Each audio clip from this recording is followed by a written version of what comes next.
Hello everyone.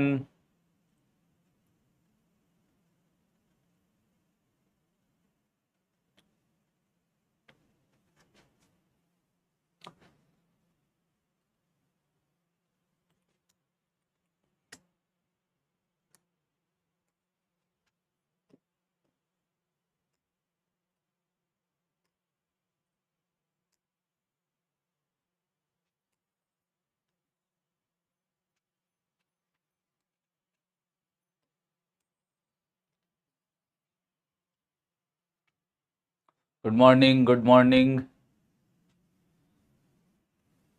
आगे late रहते यार तुम लोग 1-2 मिनट।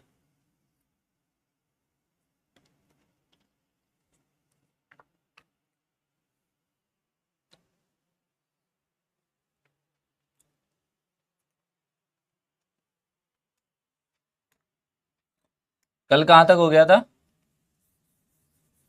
कल वाला पार्ट कहाँ तक हो गया था? कल शायद हमने रिएक्शन निकाल ली थी ना। हम कौन सा पार्ट पढ़ रहे थे कल?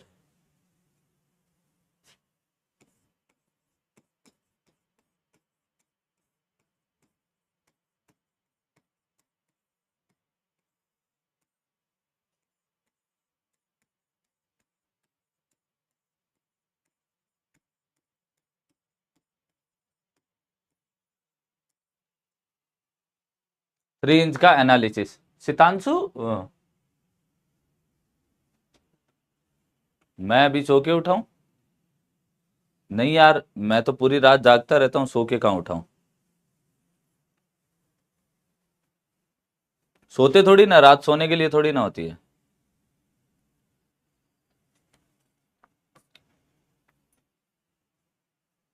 इससे पहले मैंने तुम्हें क्लास में नहीं दिखा देखा सितांशु।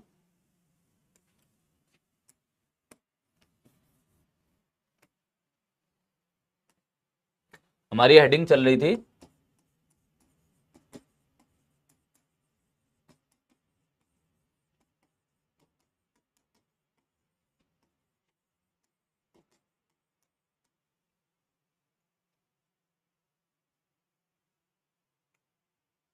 अच्छा, डन रिकॉर्डेड क्लास।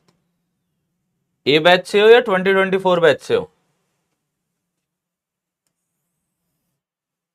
ए बैच से हो या 2024 बैच से हो?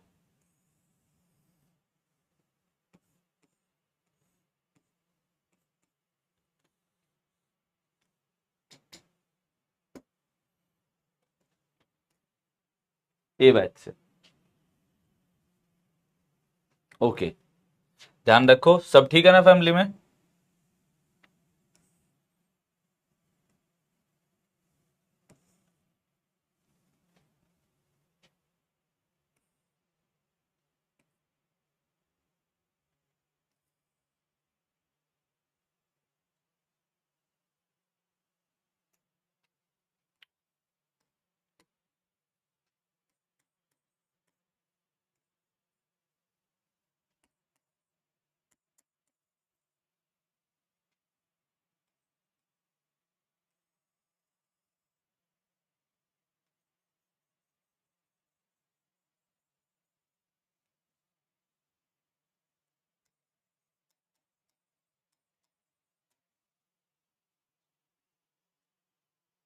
अरे सॉरी यार, फादर की डेथ हो गई। देखो, कुछ चीजें होती है अपने हाथ में नहीं होती है। हम कुछ चीजों पे कंट्रोल नहीं कर सकते हैं, है ना। तो भाई, अब बात यह है कि जो चीजें हो गई वो तो हो गई, उसको तो कोई नहीं बदल सकता। तुम्हें रिस्पॉन्सिबिलिटी लेनी है। तो आप रिस्पॉन्सिबल बनो। थोड़ा सा थोड़ा सा सीरियस हो जाओ और भी स्टडी को लेके। और अपनी स्टडी को और अच्छे से करो। कुछ भी हेल्प चाहिए तो ज़रूर बताना, ठीक है। कोई भी किसी भी चीज़ में तुम्हें नहीं समझ में आ रहा हो क्या करना चाहिए, क्योंकि हर सिचुएशन को हैंडल करना इंसान के वैसे भी इतना बस में नहीं होता है। तो सिचुएशंस कभी कभी ख़राब होती है, वर्स्ट भी होंगी, एक टाइम आएगा वर्स्ट भी होगी। बट वो हमेशा तुम्हें निखार के जाएगी। हमेशा टाइम के साथ तुम चीज़ें सीखते जाओगे और अच्छा होता जाएगा। तो जहाँ भी तुम्हें दिक्कत लगे, कभी भी, any time you can connect me, ठीक है। तो चलो स्टार्ट करें आज का टॉपिक। वी ए कितना आया था, W L by two, H की वैल्यू कितनी आई थी, W L square upon 8h। V B कितना आया था, W L by two, H कितना आया था, W L square upon 8h। ठीक है, चलो मोस्ट वेलकम। चलो स्टार्ट करते हैं। कल हमने यहां पर रिएक्शंस कैलकुलेट कर ली थी और रिएक्शंस की वैल्यूज मैंने यहां पर मार्क भी कर दी है आपके सामने। ठीक है, रिएक्शंस की वैल्यूज मैंने आपको यहां तक मार्क भी कर दी है।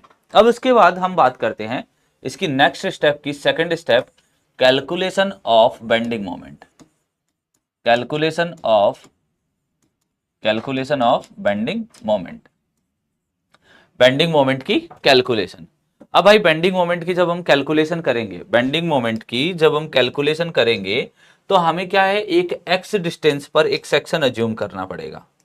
अब देखो एक्स डिस्टेंस पर जब हम सेक्शन अज्यूम करते हैं, ये लो हमने एक एक्स डिस्टेंस पर हमने एक सेक्शन अज्यूम किया। यहां से हमने कितने डिस्टेंस ली, इसकी एक्स डिस्टेंस ली। इसकी वर्टिकल डिस्टेंस कितनी हो गई, vertical distance is y. Clear है, तो आपके पास हॉरिजॉन्टल में एक्स डिस्टेंस, वर्टिकल में वाई डिस्टेंस, आपने एच एक्स और वाई के टर्म्स में यहां पर इक्वेशन बना, मतलब यहां पर आपके सामने एक वैल्यूज दिखने लग गई। क्लियर है, अब देखना, ध्यान से देखना, इसका जो सेंट्रल राइज है वो कितना दे रखा है, सेंट्रल राइज एच दे रखा है। तो क्या मैं डायरेक्टली कंपेयर करके इसकी वैल्यू निकाल सकता हूं, क्या मैं डायरेक्टली कंपेयर करके इसकी वैल्यू निकाल सकता हूं। ये पूरा स्पैन कितने का दे रखा है, ये पूरा स्पैन एल का दे रखा है। ठीक है, तो सबसे पहले मुझे आनी चाहिए यहां पर इक्वेशन ऑफ पैराबोला, क्योंकि हमने शेप कैसी अज्यूम की थी, पैराबोलिक शेप अज्यूम की थी। हमने कैसी शेप अज्यूम की थी, पैराबोलिक शेप अज्यूम की थी। तो यहां पर हम इक्वेशन ऑफ पैराबोला लिखते हैं। इक्वेशन ऑफ पैराबोला जब लिखेंगे, इक्वेशन ऑफ पैराबोला जब हम लिखेंगे तो y इज इक्वल्स टू क्या होता है, 4h upon L square L x minus x square. ये इसकी पैराबोला की इक्वेशन होती है। जब आप इस इक्वेशन को, आप ओरिजिन पॉइंट को क्या मान के चल रहे हो, ये आपका वाई एक्सिस है, यहां पर ये आपकी क्या है, वाई एक्सिस है, और ये आपकी क्या है, एक्स एक्सिस है। ये आपकी क्या हो जाती है, एक्स एक्सिस है। तब उस कंडीशन में इस पैराबोला की जो इक्वेशन है वो क्या हो जाती है, y is equal to 4h upon L square bracket L x minus x square. मतलब हमें किसी भी x डिस्टेंस पर अगर y की वैल्यू चाहिए, कितनी आएगी, तो वो वैल्यू हम इससे डिफाइन कर सकते हैं, इस इक्वेशन से। तो यहां पर हमने क्या लिखा, यहां पर हमने लिखा कि 4h upon L square into L x minus x square. तो यहां 4 इंटू क्या आ गया, राइज, जो राइज था, डिवाइड बाई स्पैन का square into span into x minus x का स्क्वायर। ये आपके सामने इक्वेशन बन गई। ये आपके सामने क्या बन गई, इक्वेशन बन गई, किसकी, y की। किसी भी x डिस्टेंस पर y ऑर्डिनेट की वैल्यू लिखने का हमें तरीका मिल गया। चलो y ऑर्डिनेट लिखने का तरीका मिल गया। तो अब बेंडिंग मोमेंट के लिए मैं इतना इतना डायग्राम निकाल लाता हूं, जहां पर मेरे पास, मैं अगर इसको ऑब्जर्व करूंगा तो यहां पर मेरे पास W किलो न्यूटन पर मीटर का लोड लग रहा है, W किलो न्यूटन पर मीटर का लोड लग रहा है। यहां पर वर्टिकल लोडिंग, यहां पर हॉरिजॉन्टल लोडिंग, यहां पर H लग रहा है, यहां पर VA लग रहा है। This distance will be your X, this distance will be your x and this distance will be your y। ठीक है, क्लियर। चलो देखो ध्यान से, इसके लिए इक्वेशन लिखो। यहां पर आप इसके लिए बेंडिंग मोमेंट एट x की इक्वेशन लिखोगे, बेंडिंग मोमेंट एट x इन आर्च। आर्च में इक्वेशन लिखोगे, आर्च में इक्वेशन लिखोगे तो आपके सामने क्या आ जाता है, आप देखो ध्यान से देखना, इसमें क्या आ जाएगा आपके सामने, आपके सामने ये एक इस तरीके से वैल्यू दे देगा। ये आपको सैगिंग बेंडिंग मोमेंट दे देगा, ठीक है, और ये आपको क्या दे देगा, हॉगिंग बेंडिंग मोमेंट दे देगा। क्लियर। और दिस वन, ये जो है आपको, ये भी आपको कैसा दे देगा, हॉगिंग बेंडिंग मोमेंट दे देगा। सैगिंग और हॉगिंग ही देखते हैं, ये लो सैगिंग और हॉगिंग देखते हैं। तो हम यहाँ पर मार्क कर देते हैं। ये कौन सा दे रहा है? होगिंग। ये कौन सा दे रहा है? होगिंग। ये कौन सा दे रहा है? सैगिंग। सैगिंग को क्या लोगे? प्लस। होगिंग को क्या लोगे? माइनस। होगिंग को क्या लोगे? माइनस। ये दोनों क्या हो जाएंगे? माइनस। वैल्यूज लिख ले। Bending moment at x in arch क्या आ जाएगा? V A into X, V A into x minus V A into x minus W into X का total load. W W kilo Newton पर intensity per metre का load लग रहा था, divide by X, मतलब डब्ल्यू इंटू एक्स टोटल हो गया, into क्या हो जाएगा आपका? X by two. कहां पर एक्ट करेगा? ये इसके मिड पॉइंट पे एक्ट करेगा। ये कहां पर एक्ट करेगा? इसके मिड पॉइंट पे एक्ट करेगा। उसकी डिस्टेंस कितनी हो जाएगी? X by two minus H into y. H की परपेंडिकुलर डिस्टेंस कितनी है? वाई। एच की परपेंडिकुलर डिस्टेंस कितनी है? वाई। तो इसका मतलब बेंडिंग मोमेंट इन आर्च की वैल्यू में क्या लिख सकता हूं? V A into x minus W x square by two minus H into y. Clear है पहली चीज? चलो, वी ए की वैल्यू कितनी हो जाएगी? W L by two into x minus W x square by two minus ये क्या हो जाएगा? W L square upon eight H into इसकी वैल्यू क्या हो जाएगी? 4h upon L square, L x minus x square, L x minus x square. ठीक है, तो यहां पर आप देखो ये कैंसिल आउट हो गया, 2 टाइम्स एल स्क्वायर से एल स्क्वायर कैंसिल आउट। तो यहां पर आपके सामने बच गया W L X by two minus W x square by two minus W by two into L x, multiply कर दिया, डब्ल्यू बाई टू बचा, एल एक्स से मल्टीप्लाई कर दिया, plus W x square by two minus minus क्या हो जाएगा? Plus. तो भाई इसमें देखोगे तो आपको क्या दिख रहा है? W x square by two से W x square by two cancel out, W L X by two से W L X by two cancel out. इसका मतलब ये हुआ कि bending moment at a distance X, bending moment at a distance x in arch will be zero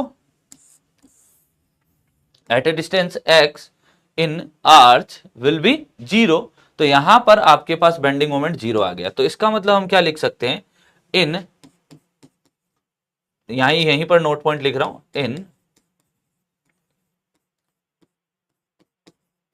in three hinged, क्या लिख सकते हैं? In three hinged parabolic arch,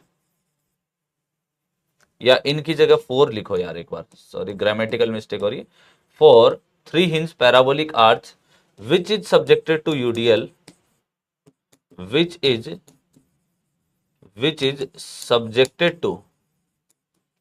subjected to UDL over whole span, which is subjected to UDL over whole span, the bending moment at each and every point of the arch, the bending moment at each and every point of the arch will be zero. क्या होता है? Bending moment each and every point arch पर क्या होता है? Bending moment की value क्या होती है? जीरो होती है। ठीक है, बेंडिंग मोमेंट की वैल्यू कितनी होती है? जीरो होती है। बात समझ में आई? पहला पॉइंट क्लियर हुआ कि बेंडिंग मोमेंट की वैल्यू जीरो कैसे आती है। बेंडिंग मोमेंट की वैल्यू इक्वेशन में हमने अभी तक एक्स ही रखा था, एक्स की चाहे कोई भी वैल्यू रखोगे उसके लिए क्या आ जाएगा? जीरो आ जाएगा। अब देखो सिंपल सी बात है, अब मैं इस चीज को एक कंपेयर करवाता हूं कि आर्च में नेसेसिटी कंडीशन क्या होती है। एक बीम थी जिसका हमने एक एक्स डिस्टेंस पे सेक्शन अज्यूम किया, ये एक बीम थी जिसपे वीए लोड, यहां पर वीए रिएक्शन, यहां पर VB reaction, at a distance X we cut a section. तो यहां पर आपके सामने क्या आ गया? एट ए डिस्टेंस एक्स यहां पर W किलो न्यूटन पर मीटर का लोड लग रहा था। यहां पर बेंडिंग मोमेंट एट एक्स की इक्वेशन लिखेंगे तो क्या आ जाएगा? Bending moment at x in beam, bending moment at x in beam is equals to क्या आ जाएगा? V into x minus W into x by two, W into x by two. तो यहां पर ये बताओ, ये हमारे पास में बीम का बेंडिंग मोमेंट आया, ये हमारे पास में बीम का बेंडिंग मोमेंट आया। क्लियर है? ये हमारे पास में बीम का बेंडिंग मोमेंट आया, ये हमारे पास में आर्च का बेंडिंग मोमेंट था। ये हमारे पास में किसका था? आर्च का बेंडिंग मोमेंट था। ठीक है, क्या था? ये हमारे पास में आर्च का बेंडिंग मोमेंट था। तो यहां पर मैं इसको लिखूं, bending moment at a distance x in arch is equals to क्या आता है? V A into x minus W into x by two minus H into y, यही होता है। तो मैं इसको क्या लिख सकता हूं? Bending moment at a distance x in beam minus H into y, H into y. तो इसका मतलब ये हुआ कि आर्च में बेंडिंग मोमेंट क्या हो जाता है? आर्च में सेम लोडिंग के लिए, बेंडिंग मोमेंट बीम से कम आता है। और कितना कम आता है? बीम से कम आता है। कितना कम आता है?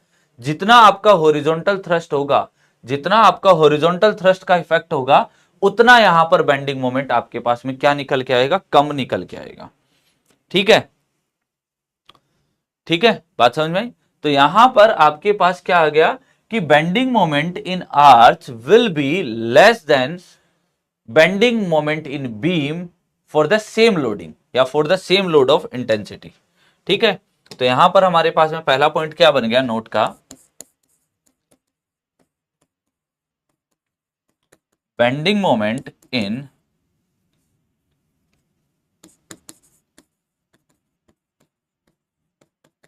Arch will be bending moment in arch will be less than bending moment in beam, bending moment in beam for the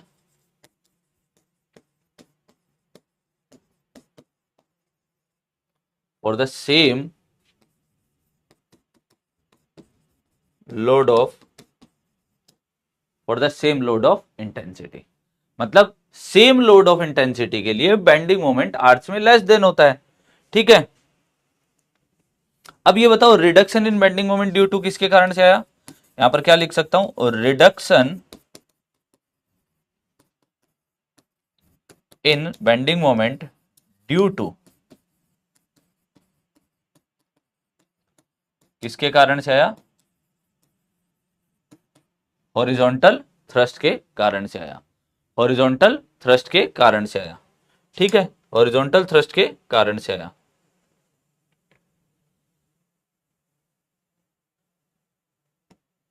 चलो, हॉरिजॉन्टल थ्रस्ट के कारण से आया। अब इसके बाद में तीसरा पॉइंट, इसका मतलब ये हुआ कि किसी भी स्ट्रक्चर को सर वाई पर भी तो डिपेंड करेगा ना, या केवल एच पर ही डिपेंड करेगा? अरे भाई, एच का एग्जिस्टेंस तो तभी आ रहा है ना, एच का एग्जिस्टेंस तो इसीलिए तो आ रहा है कि मतलब वाई का एग्जिस्टेंस तो तभी आ रहा है ना जब एच यूजफुल होगा। एच को हटा दो, इस वाई का कोई रोल रहेगा क्या? इस स्ट्रक्चर में मैंने एच को हटा दिया, हॉरिजॉन्टल थ्रस्ट को ही हटा दिया। मेनली किसी भी चीज में बेंडिंग मोमेंट डिस्टेंस के कारण से थोड़ी ना आता है। बेंडिंग मोमेंट तो उसमें आने वाले लोड के कारण से आता है ना। जब तक लोड ही नहीं लगेगा, जब तक कोई रिएक्शन ही नहीं डेवलप होगी, जब तक रिएक्शन ही नहीं डेवलप होगी, तो आपका रिएक्शन नहीं डेवलप होगी, तब तक आपके पास में बेंडिंग मोमेंट कहां से आएगा?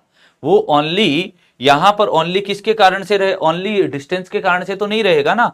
इसीलिए लिखा गया है रिडक्शन इन बेंडिंग मोमेंट। ये जो रिडक्शन हुआ है, रिडक्शन कौन सा? एच इंटू वाई का।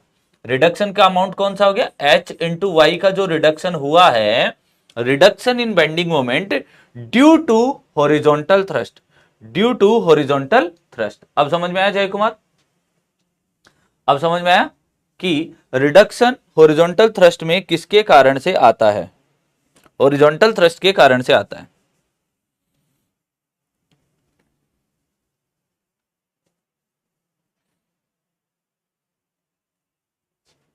क्लियर?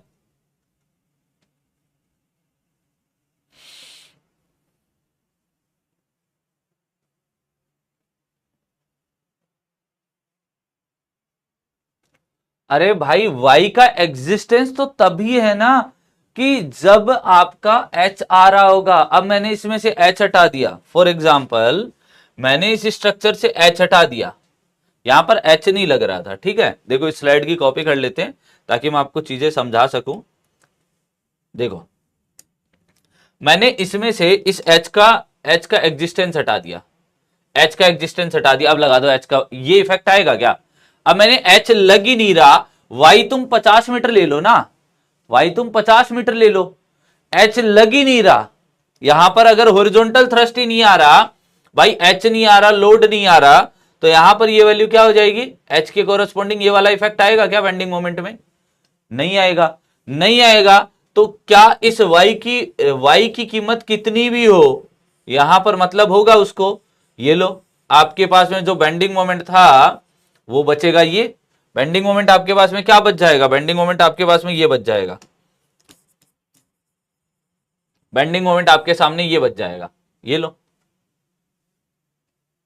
समझ में आई बात? इसका मतलब ही, y का मतलब ही तभी है जब h की वैल्यू आएगी, y का मतलब ही तभी है जब h की वैल्यू आएगी, अदरवाइज नहीं है। ठीक है, समझ में आई बात?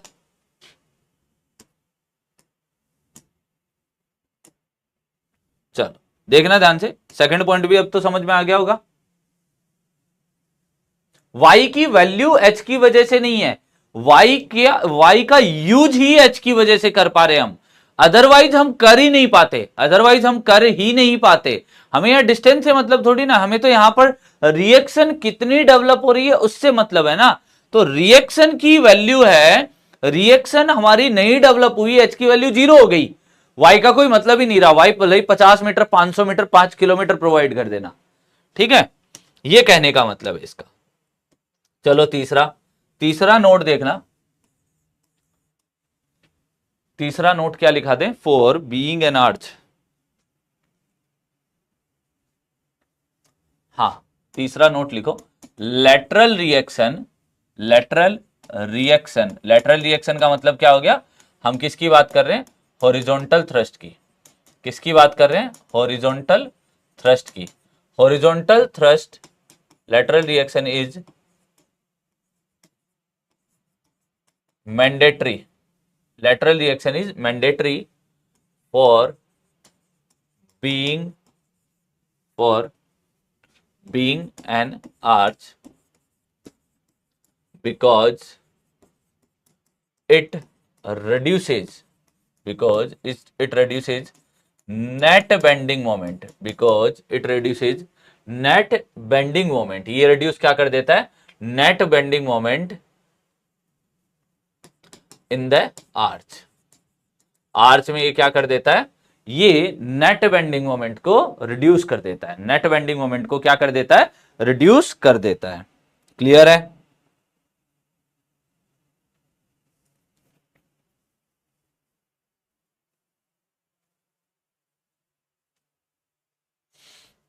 Next note point, fourth one, if bending moment is 0, if bending moment is 0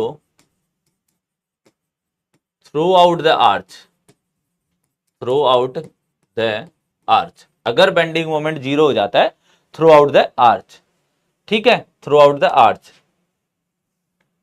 then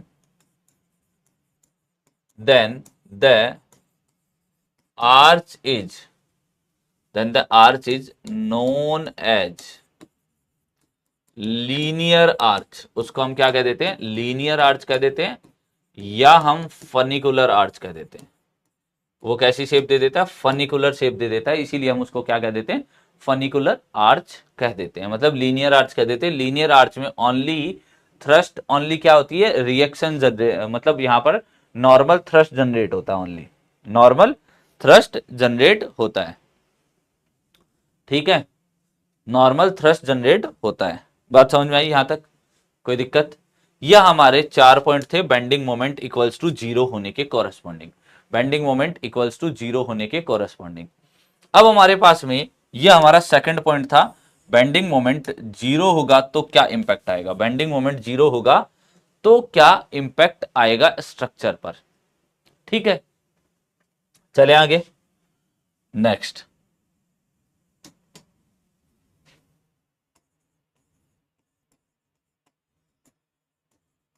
calculation of normal thrust and radial shear. जय कुमार, मैंने बोला था ना कि मैंने नोट्स को क्या है, आप लोगों की जैसे जैसे क्लास होती जाती है वैसे वैसे जो जो चीजें लिखा रहा हूं उसको मैं टाइप करवा रहा हूं। ठीक है, उसको मैं टाइप करवा रहा हूं, तो उसको हिंदी कन्वर्ट करवा के मैं आपको नोट्स प्रोवाइड करवा दूंगा at the end of class. 4-5 दिन लगेंगे उस क्लास के बाद में, 5 से 4-5 दिन लगेंगे, तो इसको एज इट इज हिंदी में कन्वर्ट करवा के मैं आपको दे दूंगा। ठीक है, या मैं ट्राई करता हूं, मेरे पास और भी टाइपिंग मटीरियल, टाइप्ड मटीरियल पड़ा है। हाँ, टाइप्ड मटीरियल पड़ा है, तो मैं आपको हिंदी प्रोवाइड करवा दूंगा प्रॉपर नोट्स की। Don't worry about that. थोड़ा सा टाइम दो यार, हर चीज में टाइम लगता है, क्योंकि अभी मैं लिखूंगा, मुझे बीच बीच में वर्ड याद आएंगे, बस बीच बीच में वर्ड याद आएंगे। जैसे अब तुम मुझसे पूछोगे रेडियल शियर क्या होता है, शियर का मतलब मुझे पता है अपरूपण होता है। अब रेडियल शियर में फिर मेरे को दिक्कत आएगी। ठीक है, तो रेडियल शियर नहीं लिखूंगा, फिर मैं आप शियर शियर को लिखूंगा तो भी दिक्कत है ना, तो भी दिक्कत है ना। तो इसलिए कह रहा हूं कि मैं प्रोवाइड करवा दूंगा आपको, ज्यादा टेंशन मत लो। ठीक है, आप लोग उसको क्या करना, हिंदी वाले नोट्स को मैं ऐसे प्रिंटेबल फॉर्मेट में करवा दूंगा अवेलेबल। तो आप लोग क्या करना, इस चीज को प्रिंट कर देना, प्रिंट करवा लेना उसको डायरेक्टली, है ना।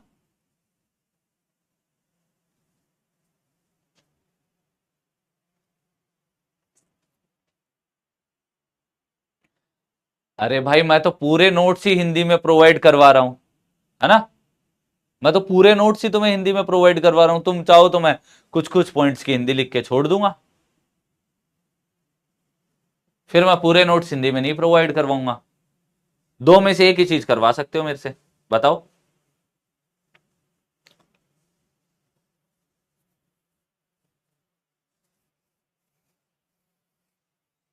जैसा बोलोगे कर लेंगे, जल्दी बोलो। तुम्हारी टाइपिंग स्पीड स्लो है क्या?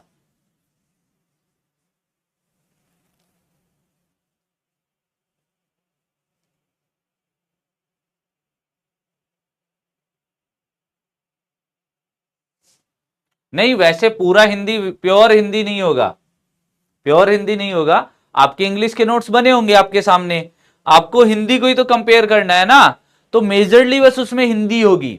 आप कंपेयर करोगे तो आपको चीजें पता रहेगी उसमें। ठीक है, पता रहेगी उसमें, डोंट वरी अबाउट दैट। काफी हद तक तो मैं ही कन्वर्ट कर रहा हूं इसको बैठा बैठा, जब भी मैं फ्री रहता हूं इसको हिंदी में लिख देता हूं। अब हिंदी के लिए यार हिंदी की बुक चाहिए होती है, तो हिंदी की बुक से देख के लिखना पड़ता है कि किस चीज को क्या कहते हैं। ठीक है, देखो ध्यान से, क्या दे रखा है आपको। अब आपको क्या बताना है, at a distance x, at a distance x इस आर्च में क्या चाहिए, रेडियल शियर चाहिए, रेडियल शियर और नॉर्मल थ्रस्ट चाहिए हमें। एट ए डिस्टेंस एक्स हमें रेडियल शियर और नॉर्मल थ्रस्ट चाहिए। यहां पर हमारी वी ए जनरेट हो रही थी, यहां पर हमारे एच जनरेट हो रहा था, यहां पर हमारे क्या जनरेट हो रहा था, एच जनरेट हो रहा था। ये लो एच, और ये क्या जनरेट हो रहा था, वी ए। ये क्या जनरेट हो रहा था, एच। ठीक है, चलो देखना ध्यान से।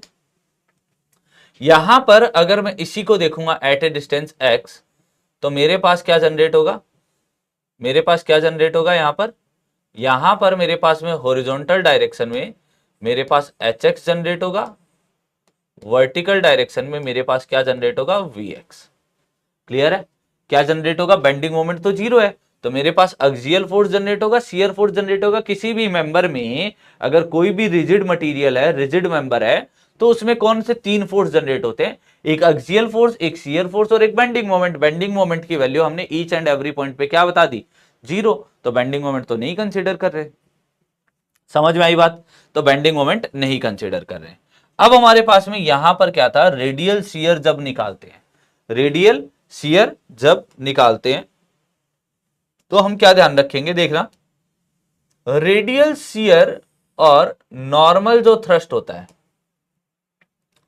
रेडियल शियर और नॉर्मल जो थ्रस्ट होता है वो किस प्लेन के अबाउट आएगा आपके सामने, वो इससे नॉर्मल होता है, वो किस इससे नॉर्मल होता है, किससे, जो मैंने सरफेस बताई है यहां पर आपको, ये किसके नॉर्मल होता है, ये इस पॉइंट के नॉर्मल होता है। एक मिनट रुकना, मैं इसको पहले कवर कर लूं इसको, ताकि अगर मैं कोई चीज बाद में रफ भी करने की रिक्वायरमेंट आए, ये लो कमांड, ठीक है। तो देखना ध्यान से कि ये किसके नॉर्मल होता है, इसके नॉर्मल होता है। ये किससे कितने डिग्री का एंगल बनाता है, यहां से 90 डिग्री का एंगल बताता है, ठीक है। समझ में आई बात, ये नॉर्मल किससे बात कर रहा है। अब यहां पर जो आपके पास में नॉर्मल थ्रस्ट लग रहा होगा, आपके पास में जो नॉर्मल थ्रस्ट लग रहा होगा दैट इज NX, ये नॉर्मल थ्रस्ट हो गया। अब आपने क्या मान लिया, रेडियल शियर, ऐसे मान लो चाहे ऐसे मान लो, कोई भी एक डायरेक्शन में आप रेडियल शियर को मान सकते हो। ये आपका SX, ये NX हो गया, ये आपका SX हो गया।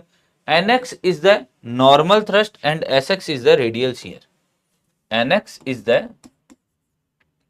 NX को क्या बोल दिया, नॉर्मल थ्रस्ट, नॉर्मल थ्रस्ट बोल दिया, और SX is the radial shear, SX is the radial shear, क्या बोल दिया, SX is the radial shear.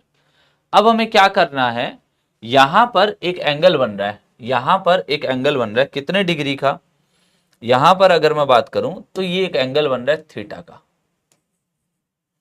बन रहा है एक थीटा का एंगल, ये बन रहा है एक थीटा का एंगल। देखो ध्यान से, जब ये यहां जाएगा तो इसके साथ ये एंगल कितना बन रहा है, थीटा बन रहा है। इसके साथ ये एंगल कितना बन रहा है, इसके साथ ये एंगल कितना बन रहा है, देखो यहां पर अगर मैं इस एंगल की बात करूं तो ये और ये एंगल क्या रहेगा आपका, सेम रहेगा, ये एंगल क्या रहेगा आपका, सेम रहेगा, ठीक है। चलो देखो ध्यान से, यहां पर डाउनवर्ड डायरेक्शन में आपके पास में इसी, देखो इसी डायरेक्शन में आपके पास में Vx लग रहा था, Vx का एक कंपोनेंट आएगा आपका अपोजिट, क्या आएगा, Vx cos theta, Vx cos theta. दूसरा कंपोनेंट एक इधर आया तो दूसरा इधर जाएगा, तो दूसरा कंपोनेंट आपका कहां जा रहा है, ये रहा, that is Vx sin theta. ये चीज समझ में आई। Hx का एक कंपोनेंट बनेगा, Hx का एक कंपोनेंट बनेगा इसमें, that is Hx cos theta, ठीक है।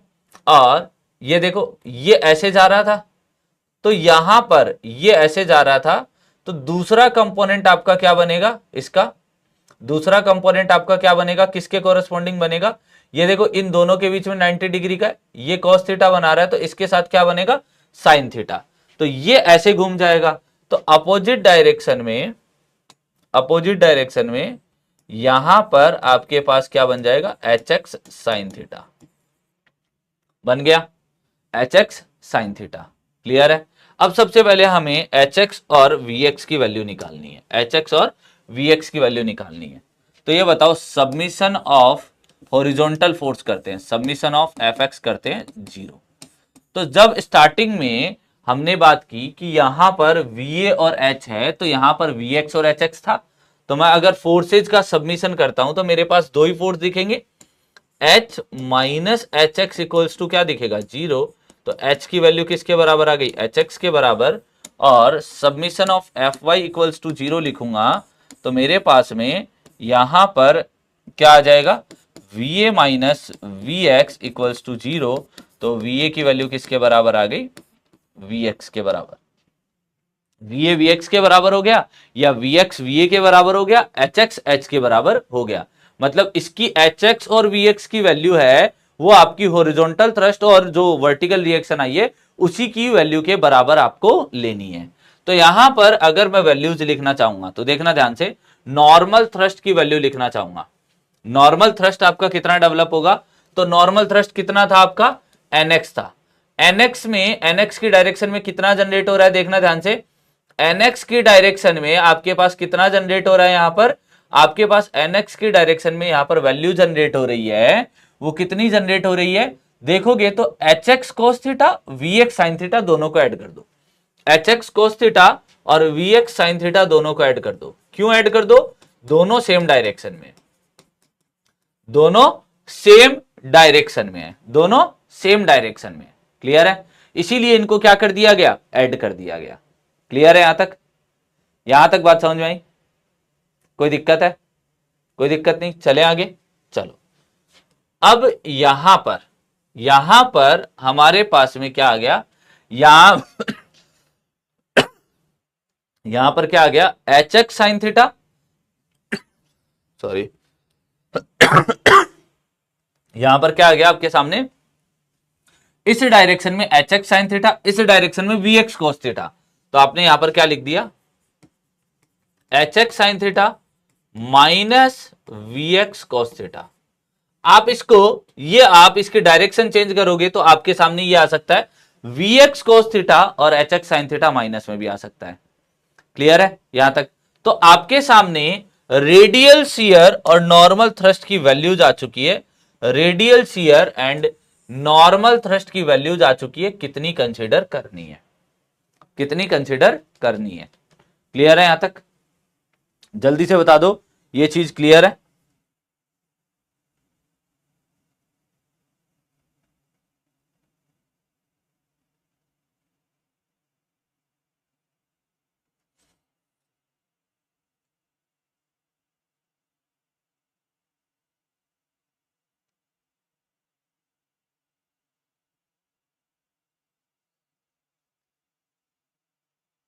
बाकी लोग,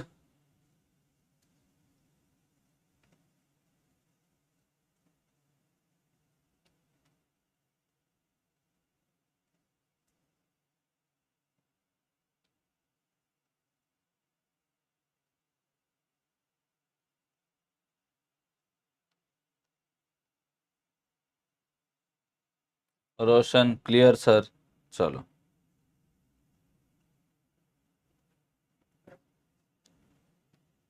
डन है ना।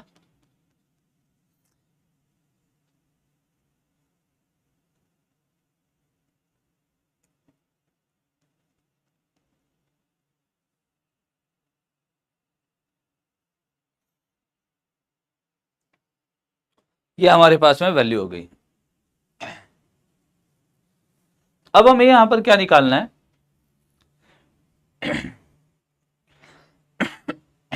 अब हमें यहां पे क्या निकालना है, यहां पर निकालना है आपको ये थीटा कितना आएगा, ये थीटा कितना आएगा, इस थीटा की वैल्यू निकालते हैं।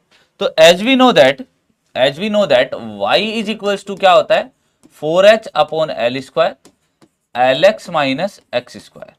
ठीक है, तो dy अपॉन dx को हम क्या बोलते हैं, टेन थीटा बोलते हैं, बोलते हैं dy अपॉन dx को हम टेन थीटा बोलते हैं। That is 4h upon L square L minus two x, L minus two x. ठीक है, तो यहां पर जब भी थीटा निकालना होगा तो आपको क्या करना है, theta is equals to ten inverse 4h upon L square L minus two X से आप थीटा कैलकुलेट कर सकते हैं, आप थीटा कैलकुलेट कर सकते हैं। ठीक है, तो आपके पास जब भी थीटा निकालने की बात आएगी तो थीटा आप इस चीज से कैलकुलेट कर सकते हो।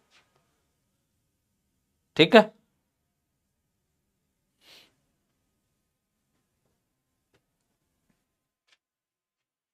समझ में आ गया।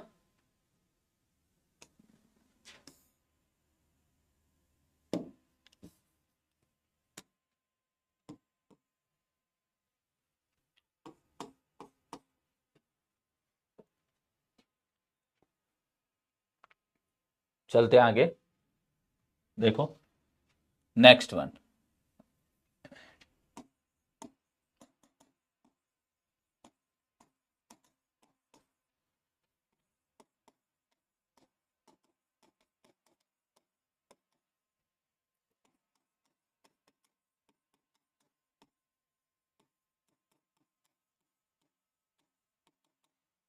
3 इंचार्ज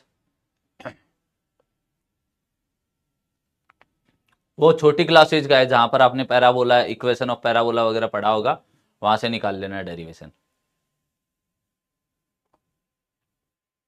अब तुम ये चाहते हो कि मैं तुम्हें 9th 10th की चीजें पढ़ाऊं, है ना?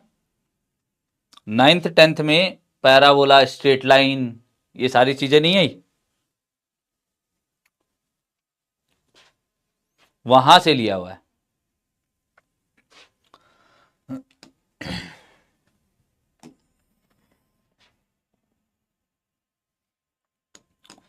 तो देखो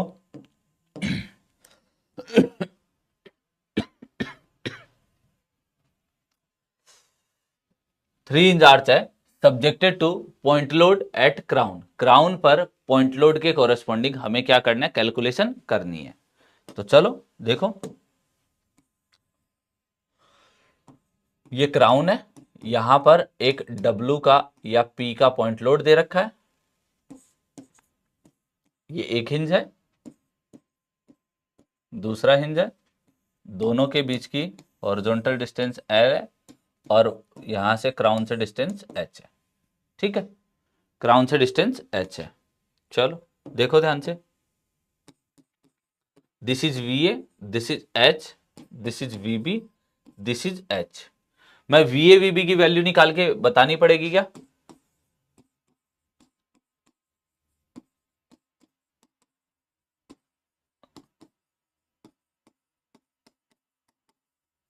calculation of reaction, calculation of reaction.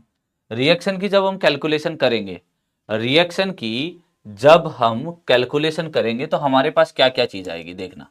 Reaction की जब हम कैलकुलेशन करेंगे तो हमारे पास में क्या क्या चीज आएगी कि VA और VB की वैल्यू, देखो VA और VB की वैल्यू लोड सिमेट्रिक है, तो VA की वैल्यू और VB की वैल्यू कितनी आ जाएगी आपके सामने, VA is equals to P/2, VB is equals to P/2, due to, किसके कारण से, due to symmetric loading, due to symmetric loading. Symmetric loading के कारण से आपकी VA और VB की वैल्यू आपके पास कितनी आ जाएगी, P/2 एंड P/2। यहां तक हो गया। अब चलो H की वैल्यू, H की वैल्यू के लिए क्या करना है मुझे, ये आपका H की वैल्यू के लिए क्या करना है आपको ये आपका A और B पॉइंट है, ये आपका C पॉइंट है। तो यहां पर आपको H की वैल्यू के लिए इस bending moment about C point ले लेना है। तो bending moment about C point equals to 0। Bending moment about C point equals to क्या हो जाएगा आपका 0। तो यहां पर आपने C पॉइंट के अबाउट जैसे ही 0 लिया तो आपके सामने क्या आ गया, देखो ध्यान से क्या आ गया, देखोगे तो इसमें मैं आपको हाईलाइट कर देता हूं। ये आपको सैगिंग बेंडिंग मोमेंट देगा, ये आपको हॉगिंग बेंडिंग मोमेंट देगा। कौन सा, ये आपको सैगिंग बेंडिंग मोमेंट देगा, ये आपको क्या देगा, सैगिंग बेंडिंग मोमेंट देगा, ये आपको हॉगिंग बेंडिंग मोमेंट देगा। तो ये आपको सैगिंग और ये आपको हॉगिंग देगा। तो VA into L/2 minus H into small h equals to क्या हो जाएगा 0। तो यहां पर आपके सामने क्या आ गया, H इज इक्वल्स टू क्या आ गया, यहां पर sorry, H is equals to VA into L divide by 2H। VA की वैल्यू कितनी है P, तो यहां पर आपने क्या लिख दिया, P लिख दो, PL बाई 4H। ये आपकी इस केस में हॉरिजॉन्टल थ्रस्ट की वैल्यू हो जाती है, इस केस में हॉरिजॉन्टल थ्रस्ट की वैल्यू हो जाती है। क्लियर है, यहां तक बात समझ में आई, यहां तक बात समझ में आई, कोई दिक्कत है?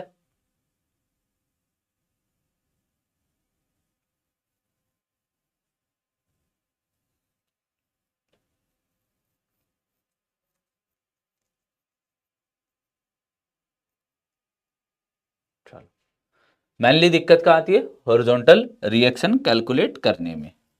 ठीक है, बाकी इसमें बेंडिंग मोमेंट जहां पर निकालना होगा, bending moment at a distance x, bending moment at a distance x कैसे निकाल लोगे, ये देखो, bending moment at a distance x, ये डिस्टेंस कितनी हो जाएगी y। तो यहां पर देखो bending moment at a distance x is equals to क्या आएगा, क्या आएगा आपके सामने यहां पर देखो, ये आपको सैगिंग दे रहा होगा कितना, वी ए इंटू एक्स का सैगिंग मोमेंट दे रहा होगा इस एक्स सेक्शन के अबाउट, इस एक्स एक्स सेक्शन के अबाउट ये आपको क्या दे रहा होगा, वी ए इंटू एक्स का मोमेंट दे रहा होगा, माइनस एच इंटू वाई का आपको मोमेंट मिल रहा होगा। वी ए की वैल्यू रख देना, एच की वैल्यू रख देना, वाई की वैल्यू रख देना, और एक्स के कोरस्पॉन्डिंग आपके पास में बेंडिंग मोमेंट की इक्वेशन आ जाएगी। बेंडिंग मोमेंट की इस केस में आपके सामने क्या आ जाएगी, इक्वेशन आ जाएगी। तो थ्री हिंज आर्च पर जब सब्जेक्टेड टू पॉइंट लोड होता है, थ्री हिंज आर्च है, जब सब्जेक्टेड टू पॉइंट लोड होता है तो आपको कैसे कैलकुलेट करना है ये आपको पता चल गया।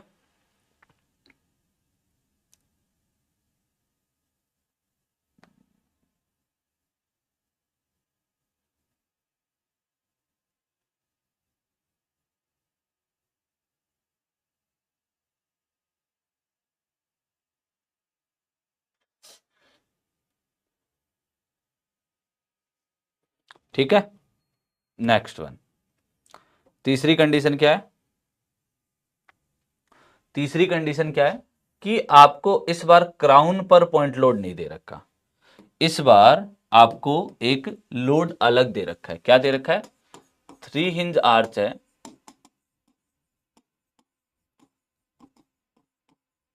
थ्री हिंज आर्च है,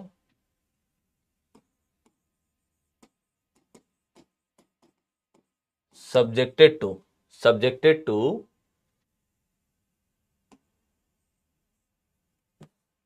subjected to eccentric loading,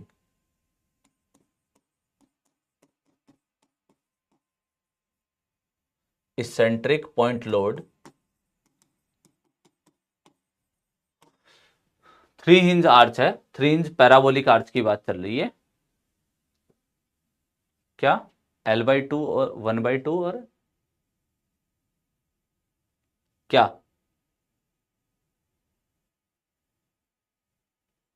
क्या पूछना चाह रहे हो, इसेंट्रिक पॉइंट लोड दे रखा आपको, ठीक है, थ्री हिंज आर्च है, subjected to eccentric point load आपको दे रखा है।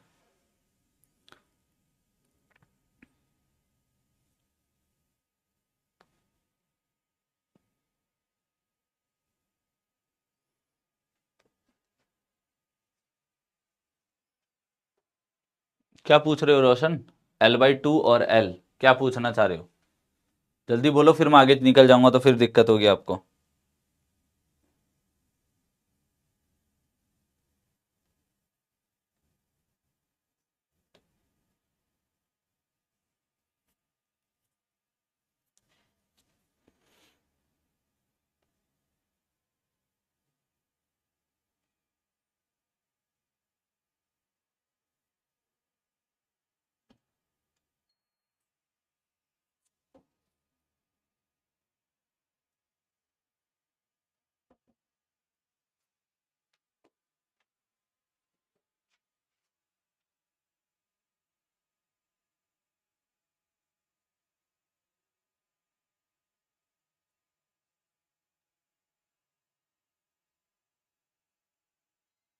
कहां पर, यहां पर L/2 क्यों लिए, इसी की बात कर रहे हो ना,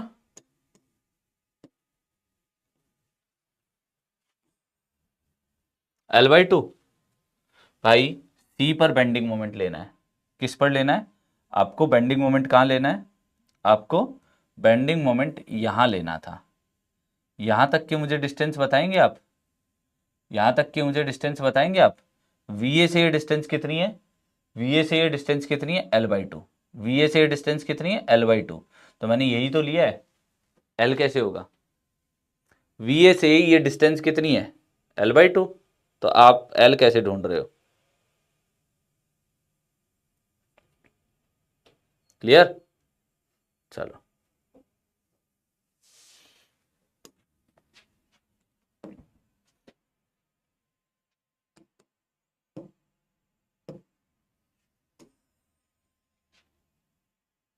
इस बार आपको एक इसेंट्रिक पॉइंट लोड दे रखा है, ये आर्च है, ये आर्च में डेवलप होने वाली रिएक्शन है, और ये आपका 3 हिंज आर्च है, और इस बार आपको एक लोड यहां दे रखा है। डब्ल्यू बोल दो, पी बोल दो, जो भी बोलना है, पी लिख देते, पीछे भी हमने पी लिखा है। तो यहां पर हमने क्या बोला, पी लोड लग रहा है। क्लियर है? तो यहां पर हमारे पास क्या लग रहा है, पी लोड लग रहा है। ये आपका ए पॉइंट हो गया, ये आपका बी पॉइंट हो गया। This one is your V A, this one is your H A, this one is your V B, this one is your H B, this one is your V A, this one is your H A को H B लिख सकते हैं, क्योंकि हमने देखा है कि horizontal thrust दोनों के अगर सेम लेवल पर है तो दोनों की वैल्यू क्या आती है, सेम आती है। ठीक है, दोनों की वैल्यूज क्या आती है, सेम आती है। तो यहां पर हम देख सकते हैं, यहां पर हम देख सकते हैं दोनों की डिस्टेंस कितनी है, दोनों की डिस्टेंस कितनी है यहां पर हमारे सामने। 1 मिनट वेट करना।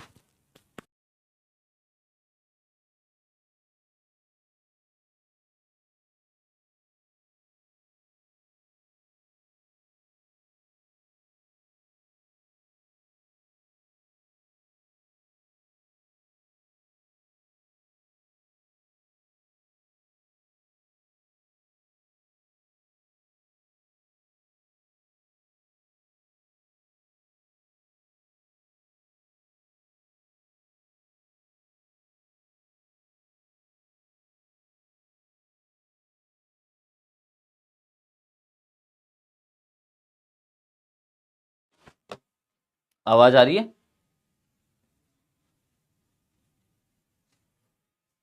ठीक है, तो यहां पर अगर आप देखते हो इसको, हाँ, तो यहां पर आप देखते हो इसको, तो यहां पर आपके पास में एट ए डिस्टेंस ए मान लेते हैं हम इसको, एट ए डिस्टेंस ए मान लेते हैं, यहां पर ए मान लेते हैं। तो हमें यहां पर क्या करना है, यहां पर हमें किसकी वैल्यू कैलकुलेट करनी है, वीए की वैल्यू कैलकुलेट करनी है, वीए की वैल्यू कैलकुलेट करनी है कि वीए की वैल्यू कितनी आएगी। क्लियर है यहां तक? वीए और एच की वैल्यू कैलकुलेट करनी है। ठीक है, तो यहां पर हमारे एट ए डिस्टेंस ए पर, एट ए डिस्टेंस ए पर this one is your Y, this one is your Y. तो यहां पर आप जब वीए की वैल्यू कैलकुलेट करोगे, और टोटल डिस्टेंस हमने कितनी बता दी, टोटल डिस्टेंस स्पेन की कितनी बता दी, एल बता दी। देखना ध्यान से, वीए एंड वीबी, वीए वीए की वैल्यू हम ऐसा लिख सकते हैं क्या, वीए की वैल्यू आपको समझ में आ जाए तो बता देना, मैं लिख देता हूं, देखते हैं। P into L minus A divide by L, और वीबी की value P into A divide by L. VA की value P L minus A, P L minus A divide by L, P L minus A, L minus A मतलब opposite distance, L minus A divide by L, ये आपके पास क्या हो गया, H, L minus A divide by total length, total L. और यहां पर वीबी की वैल्यू क्या लिख दी, वीबी की वैल्यू हम क्या लिख देंगे, वीबी में अपोजिट डिस्टेंस कितनी है, A, total load into A divide by L, total load into A divide by L. VA और वीबी की वैल्यू हमारे पास आ गई, वीए और वीबी की वैल्यू हमारे पास क्या आ गई, यहां तक हमने कैलकुलेट कर ली। क्लियर है? Divided by total length, overall length जो भी है, जो भी आप बोलते हो। अब बात आती है कि मुझे कैलकुलेट करना है, मुझे कैलकुलेट करना है एच की वैल्यू, मुझे कैलकुलेट करनी है एच की वैल्यू, मतलब एच हॉरिजॉन्टल थ्रस्ट कितना आएगा, इसकी वैल्यू मुझे चाहिए, इसकी वैल्यू मुझे चाहिए। तो मैं यहां पर क्या करूं, bending moment about C zero कर दूं, bending moment about C zero करूंगा तो देखना ध्यान से, bending moment about C zero करूंगा तो मैं इस बार इस वाला पोर्शन ले रहा हूं क्योंकि मेरे लिए ज्यादा इजी रहेगा। ये कितना है, P A divide by L, ये कितना है, एच, ये वर्टिकल डिस्टेंस कितनी है, वर्टिकल डिस्टेंस स्मॉल एच है, और ये कितनी डिस्टेंस है, एल बाई 2 है। Bending moment about point C equals to क्या करना है, मुझे जीरो कर देना है। Bending moment about point C equals to zero कर देना है। मैंने हाफ पोर्शन इसको बना लिया, हाफ पोर्शन इसको बना लिया। तो यहां पर यहां पर आपके सामने क्या हो जाएगा, यहां पर आपके सामने ये आपको सैगिंग नेचर का देगा और ये आपको क्या देगा, ये आपको होगिंग नेचर का देगा। क्या देगा, यहां पर ये आपको क्या प्रोवाइड करवाएगा, सैगिंग नेचर में वैल्यू प्रोवाइड करवाएगा। ये आपको किस नेचर में प्रोवाइड करवाएगा, होगिंग नेचर में प्रोवाइड करवाएगा।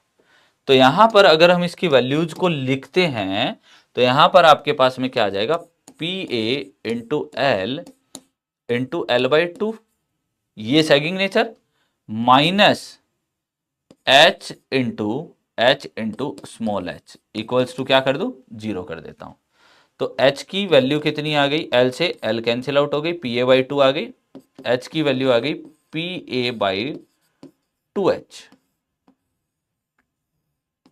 एच की वैल्यू कितनी आ गई, P A by two H. ठीक है, क्लियर है, पी ए बाई कितनी आ गई, टू एच आ गई। हॉरिजॉन्टल थ्रस्ट की वैल्यू समझ में आई, P A by two H हो गई। एच की वैल्यू कितनी हो गई, P A by two H. Clear है यहां तक, है ना। अगर आप इस साइड से निकालना चाहते हो तो इस साइड से भी आप निकाल पाओगे। कैसे, वीए की वैल्यू रखोगे, इसकी रखोगे, इसकी वैल्यू रखोगे, तो आपके सामने यहां पर आपके सामने क्या वैल्यूज निकल के आएगी, यहां पर इसकी जो डिस्टेंस आएगी वो कितनी निकल के आएगी, एल बाई टू में से माइनस ऑफ ए। ये थोड़ा सा क्या हो जाएगा, कॉम्प्लिकेटेड सा दिखने लग जाएगा। इधर से निकालोगे दोनों से रिजल्ट सेम आएंगे, दिखने ये थोड़ा सा कॉम्प्लिकेटेड सा लग जाएगा।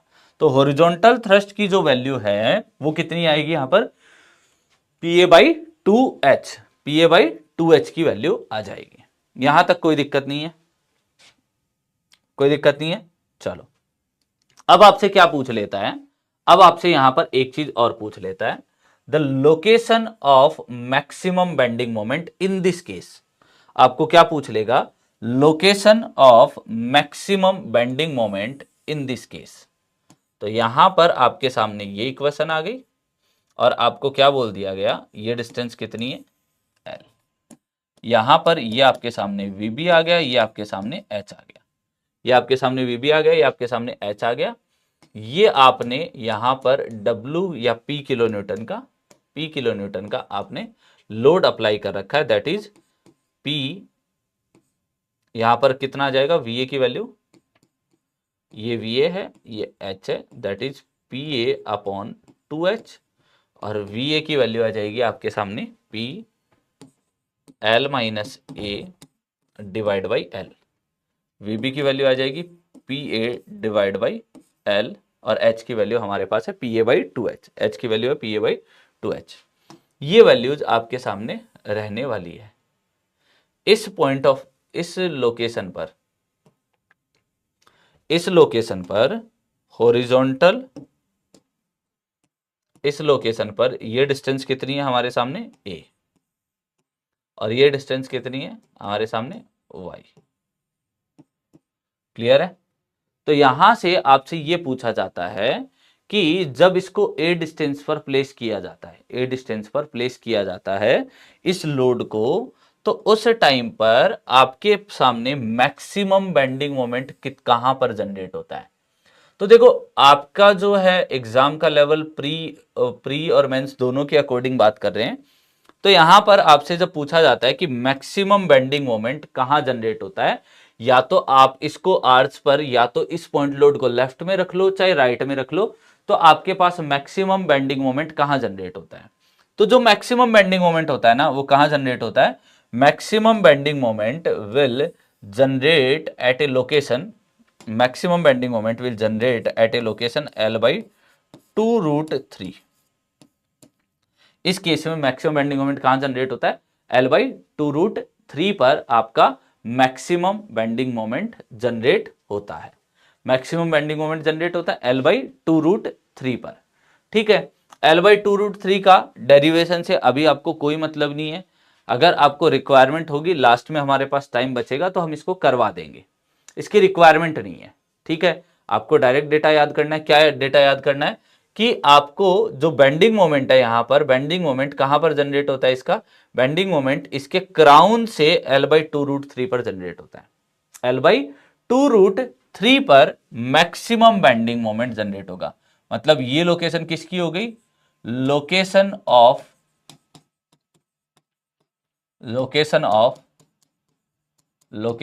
Maximum bending moment, location of maximum bending moment. ठीक है, मैक्सिमम बेंडिंग मोमेंट की आपकी ये लोकेशन हो गई। क्लियर है यहां तक, कोई दिक्कत है? ये आपकी क्या होगी, location of maximum bending moment. चले आगे, location of maximum bending moment, या तो आप यहां से देख लो, अगर लोड यहां लग रहा होता तो यहां से भी आपका कितनी डिस्टेंस पे जनरेट होता, L/2√3 पर मैक्सिमम बेंडिंग मोमेंट जनरेट होता। इस केस में location of maximum bending moment. Clear?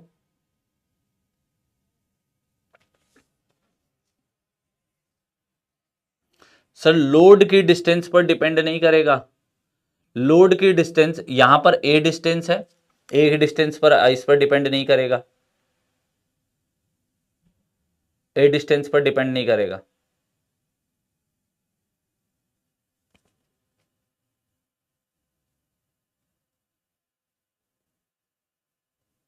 क्योंकि उसमें रिडक्शन उतना ही अमाउंट का रिडक्शन भी तो ले आएंगे ना, हॉरिजॉन्टल थ्रस्ट, उतने ही अमाउंट का रिडक्शन भी तो ले आएगा हॉरिजॉन्टल थ्रस्ट। तो यहां पर आपको ये याद रखनी है, location of maximum bending moment कितनी हो जाएगी, L/2√3 फ्रॉम द क्राउन। ठीक है, is L/2√3 from crown, crown से L/2√3 पर जनरेट होता है। ठीक है, चलिए आगे। चलो, अगर ऐसा हो जाए, अब तक तो हमने क्या किया, हॉरिजॉन्टल थ्रस्ट हर जगह सेम आ रहा था, ठीक है, 3 हिंज्ड,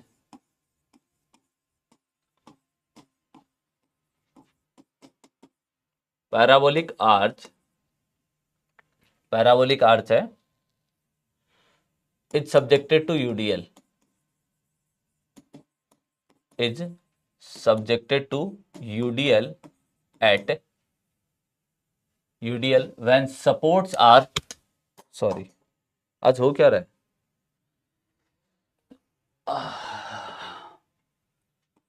when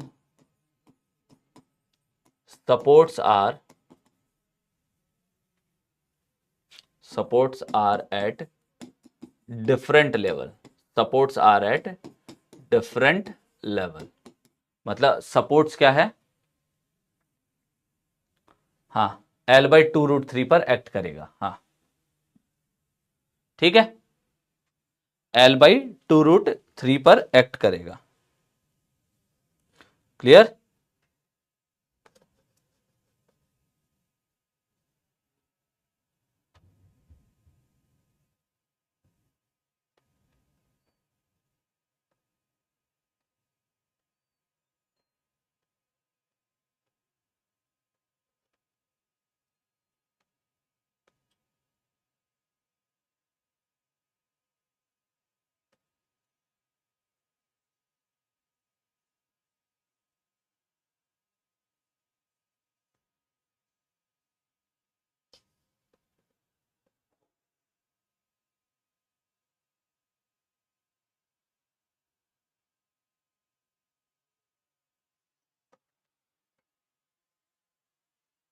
ठीक है, 3 hinge parabolic arch is subjected to UDL when supports are at different level।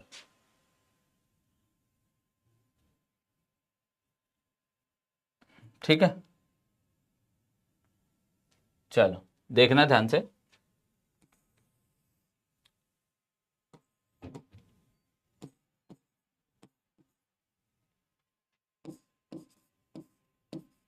यहां पर आपके सपोर्ट्स डिफरेंट लेवल पर है, डिफरेंट लेवल पर है, तो यहां पर आपके सामने क्या क्या कंडीशंस आती है देखो,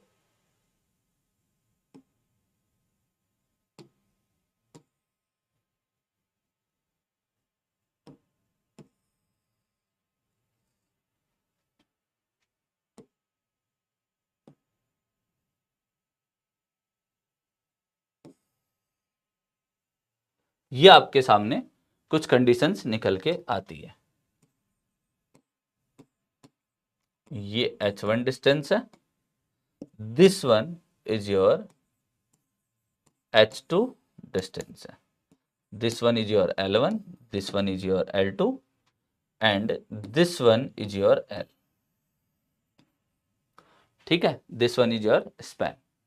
तो आपसे क्या होता है, यहां पर आपके पास ऑलरेडी अननोन क्या होते हैं, एच ए होता है, वी ए होता है, एच बी होगा और वी बी होगा। हमारे पास में 3 हिंज है, तो इसके तीसरे हिंज के कारण से हमें एक एक्स्ट्रा इक्वेशन मिल जाएगी। तो इसका मतलब हम क्या कह सकते हैं, वी ए मिल जाएगा, V A H A V B H B. ये हमारे पास 4 अननोन तो ऑलरेडी अवेलेबल है। अब हमारे पास में एक 5वां अननोन और हो गया कि हमें इस तीसरे हिंज को कितनी लोकेशन पर प्रोवाइड करना है, तीसरे हिंज को किस लोकेशन पर प्रोवाइड करना है। ठीक है, तीसरे हिंज को किस लोकेशन पर प्रोवाइड करना है, यहां तक बात समझ में आई। तो तीसरे हिंज को किस लोकेशन पर प्रोवाइड करना है उसके बारे में हम यहां पर बात करेंगे। तो तीसरे हिंज को किस लोकेशन पर प्रोवाइड करें, तो हमें L1 या L2, L1 और L2 में से एक अननोन और हो गया हमारे पास में, L1 और L2 में से एक अननोन और हो गया हमारे पास में। अब देखो हमारे पास में 5 अननोन हो गया, हमारे पास इक्वेशन क्या होगी, हमारे पास में 4 इक्वेशन हो गई। कौन कौन सी, हमारे पास में summation of F X equals to 0, summation of F Y equals to 0, summation of M Z equals to 0, summation of, यहां पर सबमिशन नहीं, यहां पर आपके पास में एक और हो गई, bending moment about hinge equals to 0। 4 equation हो गई। हमें एक इक्वेशन की और रिक्वायरमेंट है, हमें एक इक्वेशन की और रिक्वायरमेंट है कि यहां पर जब भी हमें निकालना होगा तो हमारे पास में L1 L2 H1 और H2, L1 L2 H1 और H2 इनकी वैल्यू में एक रिलेशन मिल जाए मुझे, तो मैं इजीली निकाल पाऊं। मुझे H1 और H2 दिया हुआ रहेगा, L1 L2 निकालने को बोलेगा, निकाल लेंगे। तो आपका क्वेश्चन यहां पर ऑब्जेक्टिव क्या बनता है कि यहां पर आपसे क्या पूछ लेगा, L1 और L2 के बीच की वैल्यू पूछ लेगा। आपसे क्या पूछ लेगा, L1 L2 में से कोई भी एक वैल्यू पूछ लेगा। ठीक है, तो L1 L2 है, जो L1 और L2 का जो रेशियो है that is equals to L1 by L2 is equals to square root of H1 by H2, square root of H1 by H2। तो यहां पर आपके सामने क्या हो जाएगा, L1 by L2 is equals to क्या हो जाएगा, square root of H1 by H2। ये एक नई इक्वेशन मिल गई आपके सामने 5वीं, जिसमें आप क्या करोगे, H1 H2 की वैल्यू मान लो आपको नोन है, H1 H2 की वैल्यू नोन है, L की वैल्यू नोन है। तो यहां पर आपके सामने L1 की वैल्यू आप कैसे लिखोगे, L1 की वैल्यू एज इट इज रख दोगे, L2 की वैल्यू क्या रख दोगे, L माइनस L1। तो आपके पास में अननोन क्या हो गया, कोई एक ही अननोन हो गया। आपके सामने अननोन क्या हो गया, कोई एक ही अननोन हो गया। L1 और L2 में से आपको हमेशा कोई एक ही अननोन मिलेगा। मतलब ये 4 पैरामीटर है, ये 4 पैरामीटर है, इनमें से कोई भी 3 पैरामीटर आपको गिवन होंगे, कोई भी 3 पैरामीटर आपको गिवन होंगे। और 4th पैरामीटर आपसे डायरेक्टली पूछता है कि सपोर्ट्स को किस लेवल पर प्लेस किया जाए। तो हम यहां पर इन मतलब इस तरीके से हमें सपोर्टिंग कंडीशन दे देगा और बोल देगा कि अगर H1 H2 है ये है, तो आपके पास L1 L2 का रेशियो क्या होना चाहिए, L1 L2 का रेशियो क्या होना चाहिए। ठीक है, L1 L2 का रेशियो क्या होना चाहिए, समझ में आई बात। L1 L2 का रेशियो क्या होना चाहिए।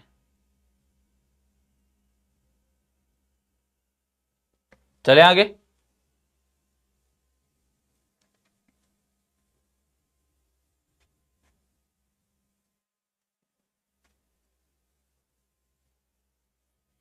L1 L2 का रेशियो क्या होना चाहिए, यहां तक की बात क्लियर हुई।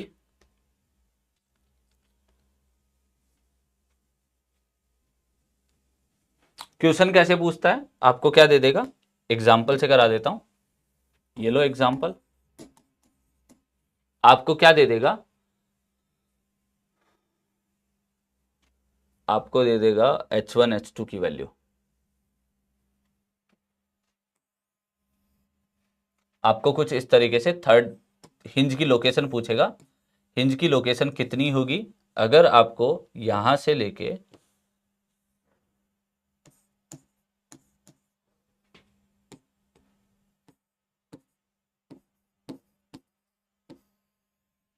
थर्टी मीटर का स्पैन दे रखा है, ये आपको 8 मीटर दे रखा है पूरा, और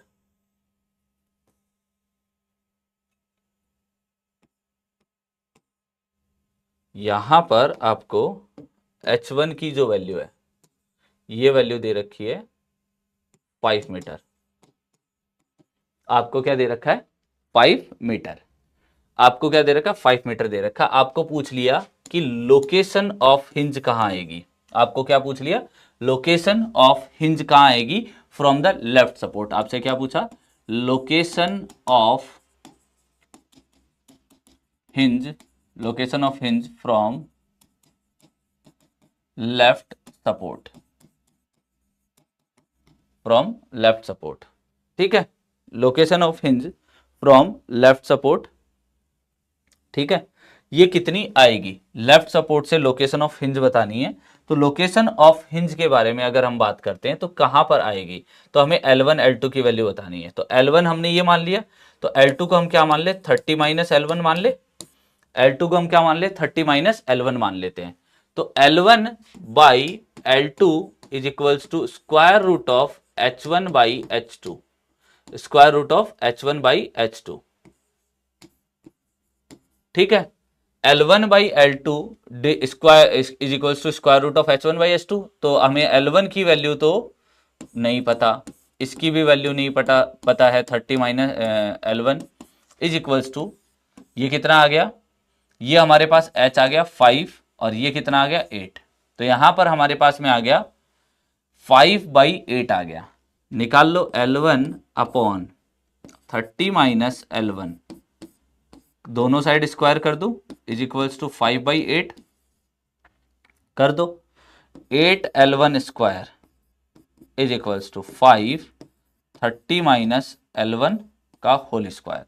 यहां से L1 की वैल्यू निकाल लो जो आएगी। L1 की वैल्यू जो इक्वेशन सॉल्व करने के बाद आएगी, L1 की वैल्यू निकाल लेना, आपका काम खत्म।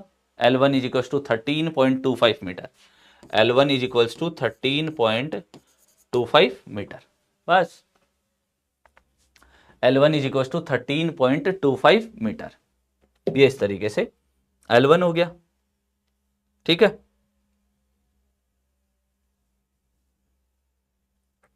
क्लियर है यहां तक?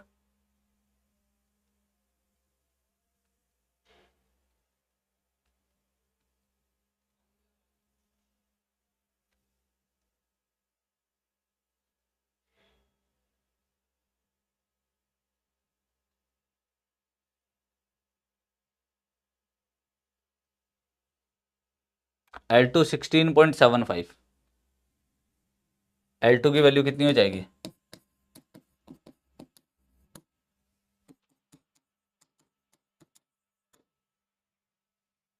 क्लियर है यहां तक?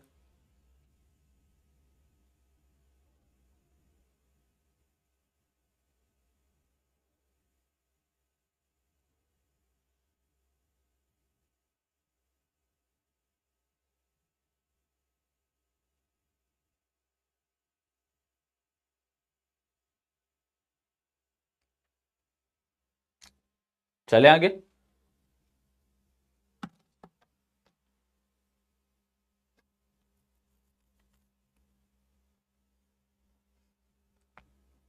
चलो, अब आपसे एक क्वेश्चन और क्या पूछ सकता है?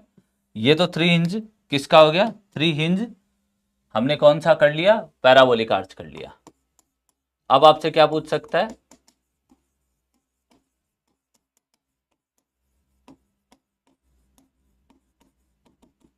थ्री हिंज सर्कुलर आर्च के बारे में पूछ सकता है। थ्री हिंज किसके बारे में पूछ सकता है? सर्कुलर आर्च के बारे में पूछ सकता है। तो थ्री हिंज सर्कुलर आर्च के बारे में जब पूछेगा तो आपसे क्या पूछेगा? देखो क्या पूछता है क्वेश्चन। एक थ्री हिंज सर्कुलर आर्च दे रखा है। थ्री हिंज सर्कुलर आर्च है, वो पार्ट है किसका? It is the arc of circle. If three hinge circular arch is the if 3 hinge circular arch is the arc of circle, मतलब हमारा पूरा circle नहीं है आर्च, इस बार सिर्फ उसका इतना इतना पार्ट है, सिर्फ उसका कितना पार्ट है, ये पार्ट हमारा आर्च है जो मैंने व्हाइट से हाईलाइट किया है, this one is your arch. तो आपसे वो ये पूछ लेता है what is this central rise, what is this central rise की वैल्यू कितनी होगी, what is this central rise, मतलब सेंट्रल राइज की वैल्यू कितनी होगी। तो आपसे क्या पूछ लेता है, if arch is the arc of circle then the value of central rise, central rise की वैल्यू कितनी होगी। ठीक है, हाँ शॉर्ट नोट्स की बुक आ रही है, शॉर्ट नोट्स की बुक आ रही है, आ जाएगी जल्दी, डोंट वरी। ठीक है, हाँ सेंट्रल राइज की वैल्यू पूछेगा तो आपको सर्कल की एक प्रॉपर्टी पता है, ये पूरी डिस्टेंस l है तो ये l/2 होगी, ये l/2 होगी कोड लेंथ को। ये डिस्टेंस बता सकते हो क्या ये कितनी होगी, इसको हम क्या लिख सकते हैं 2r माइनस h लिख सकते हैं। पूरी की रेडियस के पूरे इसका डायमीटर कितना हो जाएगा 2r, 2r में से h गया तो 2r माइनस h हो गया, 2r माइनस h हो गया। तो यहां पर हम क्या बोलेंगे, then the value of central rise, central rise की वैल्यू निकालनी है by using circle property, by using property of circle, circle की प्रॉपर्टी जब यूज करेंगे तो हमारे पास में क्या आ जाएगा, सर्कल की प्रॉपर्टी यूज करेंगे तो हमारे पास h into 2r minus H is equals to l/2 into l/2। तो यहां से हमारे पास में क्या आ गया 2rh minus H square is equals to l²/4।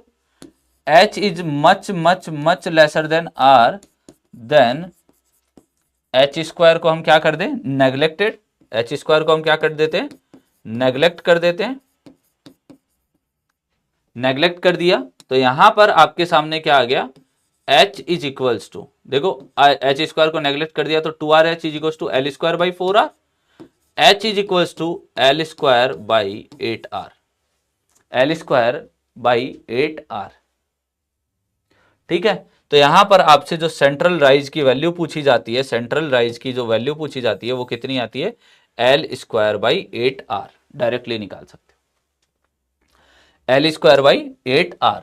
तो आपसे सेंट्रल राइज की यहां पर वैल्यू पूछ सकता है, सेंट्रल राइज की यहां पर क्या कर सकता है वैल्यू पूछ सकता है। क्लियर है यहां तक।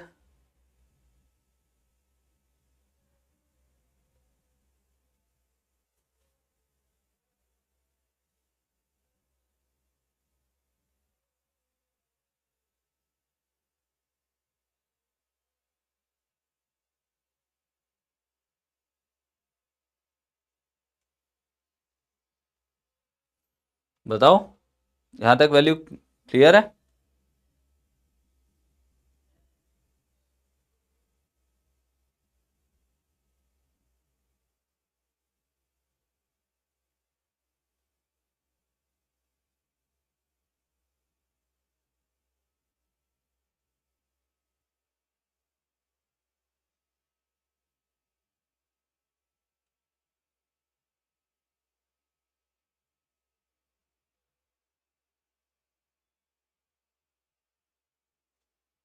क्लियर, चलो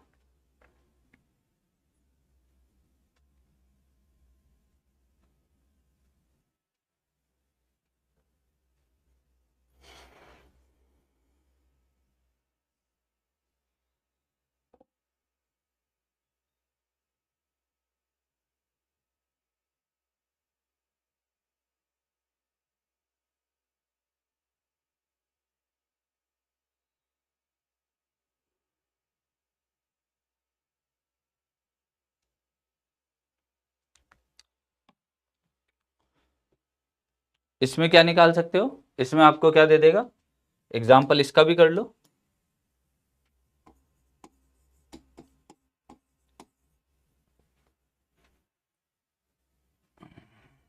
अच्छा, इसमें आपको रेडियस दे दी, चलो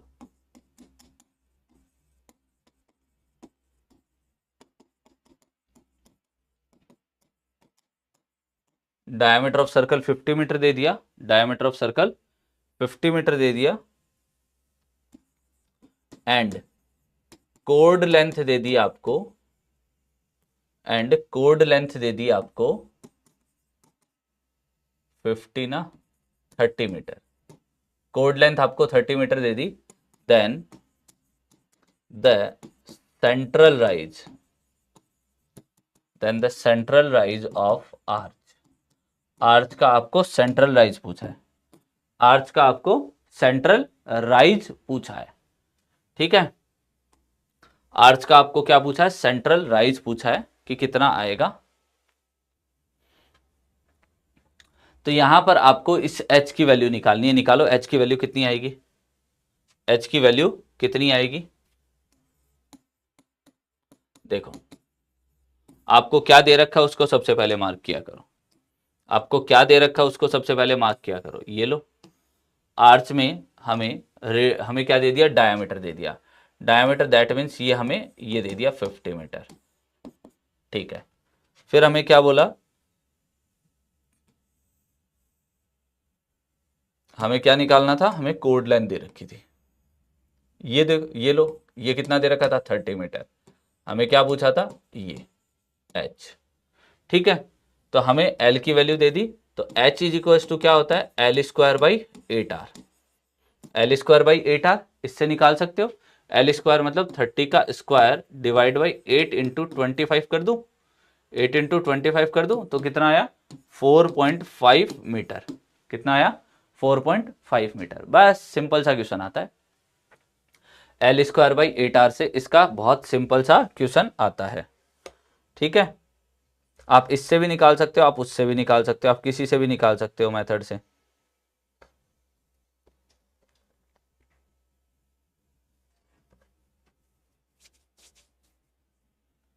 ठीक है। यहां तक बात समझ में आई।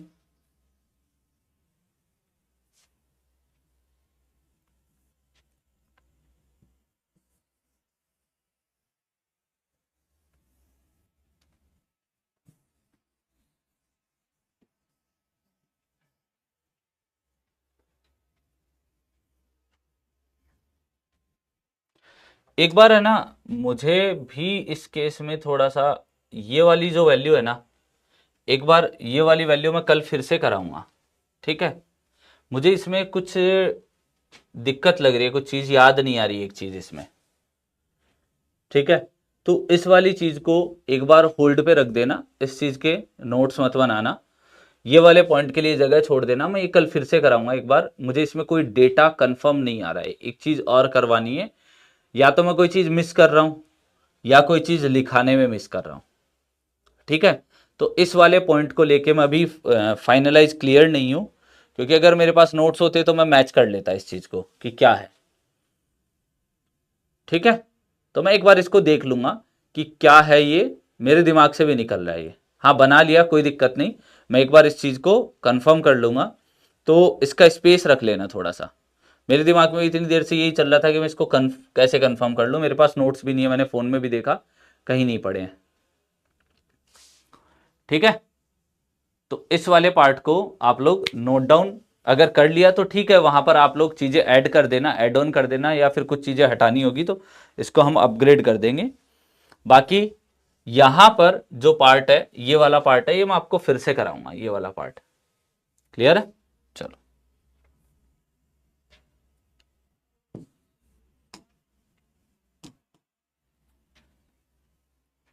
एग्जाम्पल थर्ड,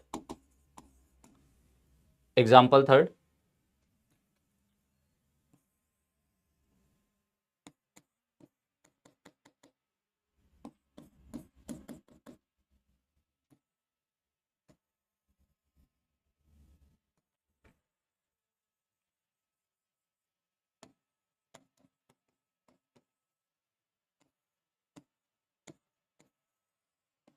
ये एल दे रखा है, ये सेंट्रल राइज एच दे रखा है। हाँ, एच स्क्वायर को नेग्लेक्ट कर देते हैं।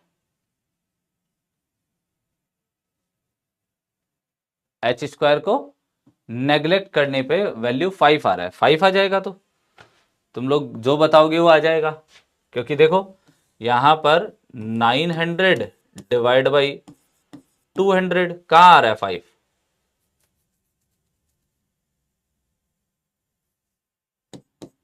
4.5 ही तो आ रहा है। सॉरी, एच स्क्वायर को नेग्लेक्ट नहीं करते हैं तो हाँ ठीक है, कोई दिक्कत नहीं, उससे कोई दिक्कत नहीं है, एच स्क्वायर को नेग्लेक्ट कर देते हैं। ठीक है, यहां पर आपको क्या दे रखा है, यहां पर आपको एल की वैल्यू दे रखी है 30 मीटर, एच दे रखा है 4 मीटर, इंटेंसिटी दे रखी है आपको 6 किलो न्यूटन पर मीटर, आपको इंटेंसिटी दे रखी है।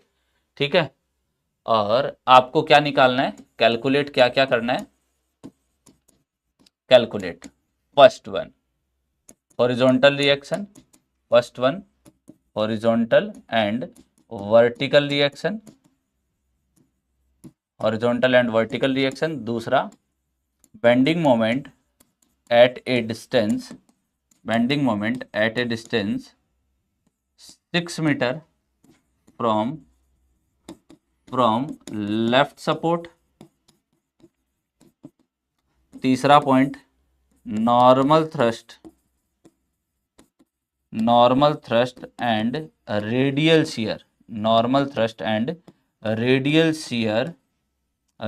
Shear at a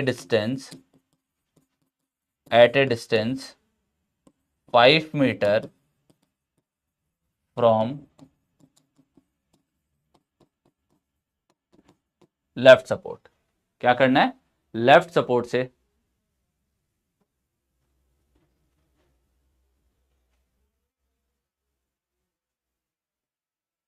percentage M आएगा,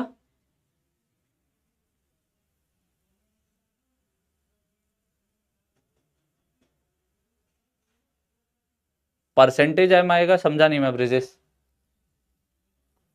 ठीक है, आपको ये तीन चीजें कैलकुलेट करनी है,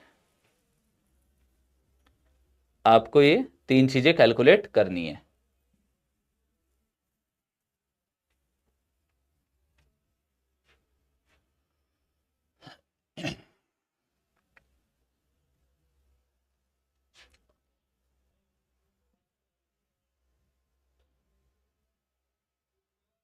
यार क्या लिख रहे हो, समझ नहीं आ रहा ब्रिजेश, क्या बताऊं मैं अब इस चीज को, आप क्या लिख रहे हो कुछ समझ नहीं आ रहा।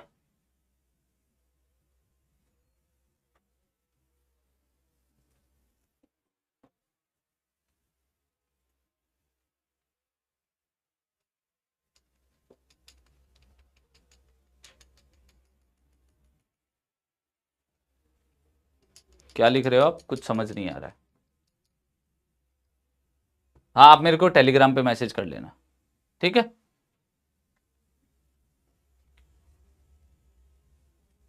ठीक है,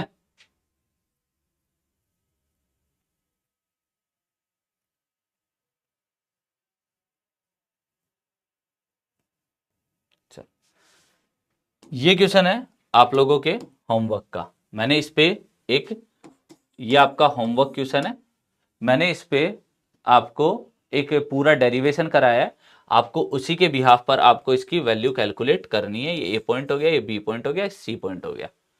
ठीक है, A point, B point, C point, ये आपको होमवर्क में कैलकुलेट करना है सारी वैल्यूज को। ठीक है, होमवर्क में कैलकुलेट इसको करना है। ठीक,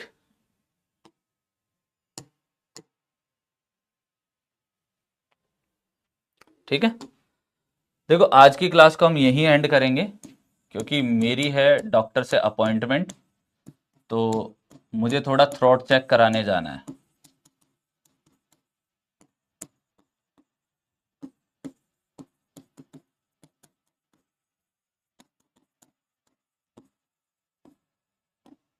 मुझे थ्रोट चेक करवाने जाना है, इस वजह से काफ़ी टाइम से खांसी रह रही है, तो एक बार चेक करवाना था, तो इसलिए अपॉइंटमेंट है। ठीक है, तो हम कल मिलेंगे सेम टाइम पे 8 बजे। हम कल मिलेंगे सेम टाइम पे 8 बजे।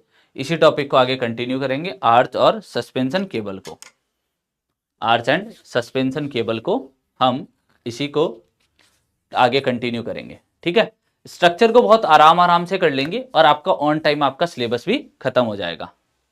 आज थोड़ा राहत मिला, कोई बात नहीं, आप आराम से चिल करो, पीछे का जो बैकलॉग है वो कवर करो और आराम से बाकी चीजें करो।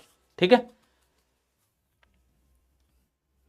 हाँ ऐसे ही प्रॉपर नोट्स बनेंगे, ऐसे ही आपके प्रॉपर नोट्स भी बनेंगे, इसके लिए आपको टेंशन की नीड नहीं है। ठीक है, चलो bye bye everyone, have a good day. Rating दे देना इसी हिसाब से, रेटिंग्स रिव्यूज आपके थोड़े क्या बहुत मैटर करते हैं। तो आप लोगों को जो प्रोवाइड करना हो, जैसी रेटिंग प्रोवाइड करनी हो वो आप प्रोवाइड कर सकते हो। Bye bye everyone, take care.